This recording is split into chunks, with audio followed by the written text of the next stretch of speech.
Connecticut's #1 local news. This is Channel 3 Eyewitness News. Good morning, everyone. I'm Nicole and Nalepa, and here are your top headlines on this Wednesday, February 23rd. The search is on right now to find the suspect who shot and killed 2 men in Hartford. Just this morning, we learned from police that the victims, 47-year-old Charles Kelly and 46-year-old Leon Kelly, were both brothers. The shooting happened around 6 last night inside of a home on Westminster Street. The eyewitness who called 911 was also in the home at the time of the shooting, but we're told that that person was not hurt. Police in Middletown are searching for this man seen on your screen after a shooting on Liberty Street. Kind of hard to see the guy in the photo, but witnesses tell us and tell police that a fight broke out yesterday between 2 people and a gun was pulled out. During that fight, the gun apparently went off. One person involved was allegedly pistol whipped and had some injuries.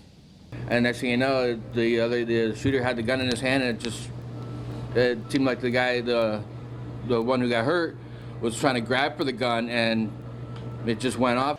Middletown police are still trying to piece this story together, so if you know anything, please give them a call.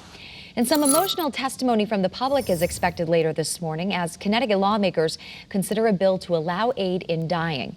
This bill has initiated some pretty heated debates.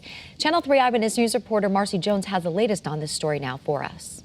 Senate Bill 88 would allow mentally competent patients with less than 6 months to live to obtain a prescription from a doctor for a lethal dose of medication. Currently, 9 states and the District of Columbia have passed similar laws. While some morally oppose the bill, others say it should be a personal choice. This interjects government into the patient-physician relationship, and that especially at a time when we're coming to the end of a pandemic. Marcy Jones, Channel 3 Eyewitness News. All right, hi everybody. Lots to talk about in the early morning forecast department. 7:02. Let's take you out our Doppler dry. There might be a little brief shower around noon, 1 o'clock this afternoon, but it'll be insignificant. And then we get back to the mostly sunny skies this afternoon. But we need to turn our attention to Friday. Just giving you a little heads up at the top of this hit. There is a winter storm watch in effect for all day Friday for most of Connecticut, with the exception of the shoreline. All right, let's back up and talk about what's coming today. We've got mostly cloudy skies with fog out there. Very foggy in Old Saybrook. Boy, that fog really rolled in within the past hour. We've got reduced visibility for you in New Haven and throughout the shoreline communities. We're dealing with reduced visibility. Temperatures incredibly mild. Now, the shoreline temperatures are a little bit cooler than where we are inland, and that's because the 36-degree water temperature in a southwesterly flow is impacting the numbers there. But look at 58 in Salisbury, 59 in Danbury. Those numbers are remarkable. And we are up anywhere from 10 to 27 degrees warmer than where we were 24 hours ago. Winds out of the southwest. Later this afternoon, they'll switch to the north and west, and that's going to be providing us with some cooler air. So watch the temperatures start dropping this afternoon. Not too significant. By 3 p.m., we're still at 58, which is very mild.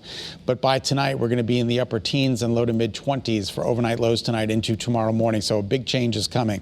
More of the same for the immediate shoreline. There is the spread. All right, so let's watch it climb. 64, 65, 66 by noontime today, and then watch what happens. By 2 p.m., the numbers start dropping, and they drop from northwest to southeast as cold air comes pouring in. By 8 p.m., we're in the upper 20s and low 30s, and then again by tonight around midnight, we're in the upper teens in northwest Connecticut, mid to upper 20s elsewhere. So that's pretty significant drop in numbers. All right, here's the satellite and radar. A couple of scattered showers just to the west of Connecticut trying to make their way in. They are falling apart, but you might see a brief shower this morning. Other than that, we're good to go, and that is according to early morning futurecast tomorrow's weather today. Look how clear it is by late this afternoon through tonight. That's when the temperatures are going to start dropping, and then tomorrow's a cloudy day. Here comes midnight on midnight on Thursday into Friday morning. That's snow, and that's moderate to heavy snow. That moderate to heavy snow continues, especially up in inland Connecticut, through 9 o'clock. As a matter of fact, it stays snow through the day.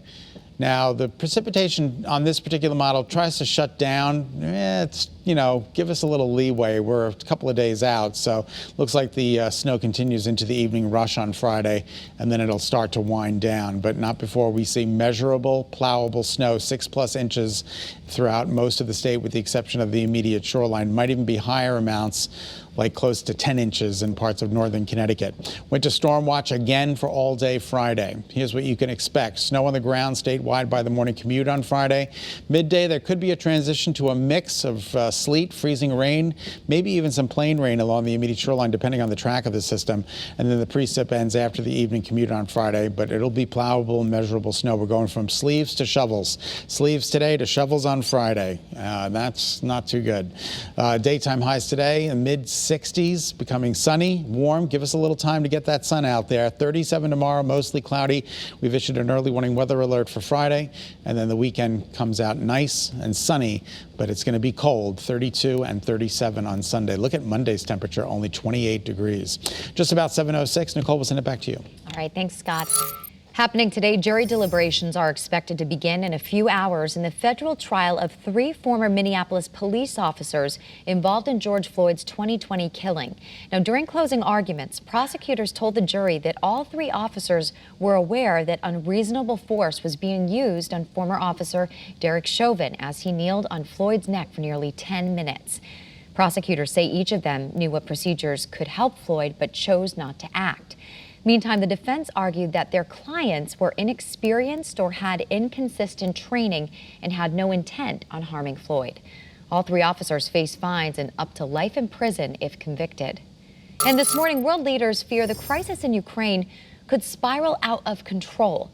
Russia's recent actions in the region have been met with sanctions and widespread condemnation. But Russian President Vladimir Putin is not retreating. Channel 3 Eyewitness News reporter Roger Suzanin explains where this international crisis stands right now. Last night at the Ukrainian National Home in Hartford, families held a vigil for their loved ones who live in Ukraine. We just wanted to get together today and pray for Ukraine, pray for Ukraine's protection, and pray that Putin does not invade Ukraine. But it's looking more likely that a conflict lies ahead.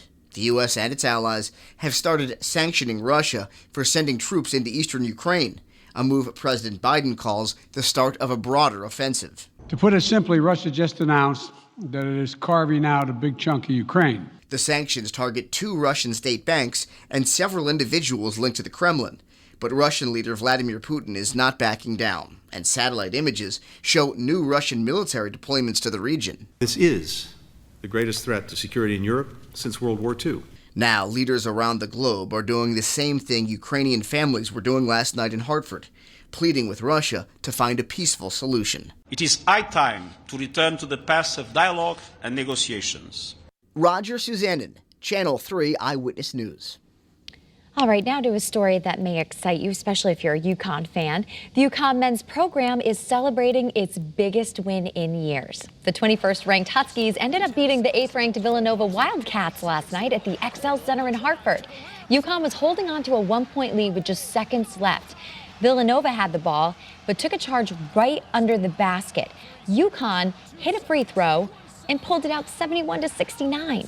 As you can imagine, the fans went crazy.